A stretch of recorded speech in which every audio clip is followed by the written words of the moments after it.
Samantha Reed had always believed that blood was thicker than water. Growing up in the charming streets of Savannah, Georgia, family came first.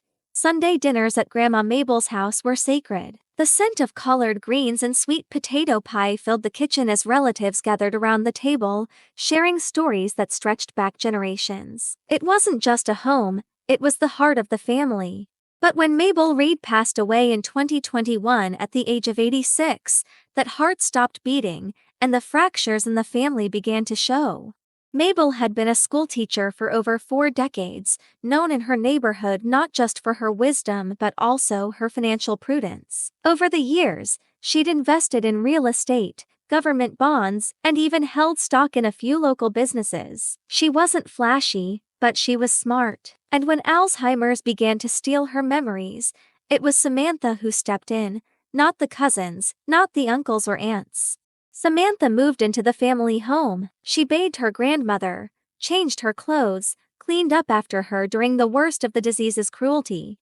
She stayed up during long nights when Mabel would become disoriented, sometimes asking for people who'd passed decades ago. It was emotionally and physically draining, but Samantha never saw it as a burden. It was love. When the handwritten will was read, naming Samantha as the sole executor and primary heir to the estate, including the historic family home and roughly $420,000 in assets, tension exploded. Her cousins, Chanel and Tyrone, reacted immediately, and Chanel hissed, shoving her chair back. "You manipulated Grandma when she was weak." "She wouldn't have done that unless you convinced her." "This ain't over." Tyrone glared at Samantha like she was a stranger. Despite the accusations, Samantha tried to be generous. She offered them each $25,000 as a gesture of goodwill, no obligation, just peace, but they refused, and then the campaign began. Anonymous Facebook pages appeared accusing Samantha of financial abuse. Old family photos were captioned with cruel messages. Relatives who hadn't spoken to Mabel in years suddenly had opinions. An uncle left a voicemail calling her a gold digger in disguise. Even childhood friends began to distance themselves, unsure of whom to believe. A week later, Samantha arrived at her grandmother's house, her legal residence, to find the locks changed. A neighbor whispered that Tyrone had been by earlier with a locksmith, telling everyone he was taking back what's his. Police were called, the will was shown, the locks were changed again. But Samantha's sense of safety was already shattered. The final blow came in the form of a lawsuit. Chanel had hired a lawyer to contest the will. Her claim? Mabel wasn't of sound mind and was unduly influenced. The case dragged on for 11 exhausting months. Samantha testified in court alongside Mabel's former doctor, home nurse, and church pastor, all confirming that Mabel had written the will during a lucid period and was very clear about her wishes. It didn't matter to the cousins. For them, it was war.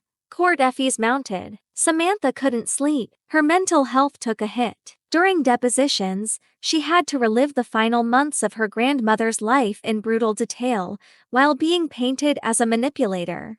At one point, a second cousin who had sided with Hanel approached her at a grocery store and muttered, "Rot in hell with your money." Samantha didn't respond, but later cried alone in her car. Finally, the judge delivered a ruling. The will stood. Mabel had the full mental capacity. The challenge was dismissed, but there were no celebrations, no hugs, no return to Sunday dinners. Samantha sold the house, it held too many painful memories, and moved to Charleston for a fresh start. With a portion of her inheritance, she funded the renovation of a senior care center and added a library in Mabel's name, filled with children's books and teaching tools. She never heard from Chanel or Tyrone again. A few other relatives eventually reached out with apologies, but the damage had been done. Samantha didn't regret defending her grandmother's wishes, but she often reflected on how quickly love could turn to resentment when money entered the picture. "In the end, I honored my grandmother's wishes, but lost the family I thought I knew." If this story moved you, don't forget to like, comment, and share it with someone who values truth over greed.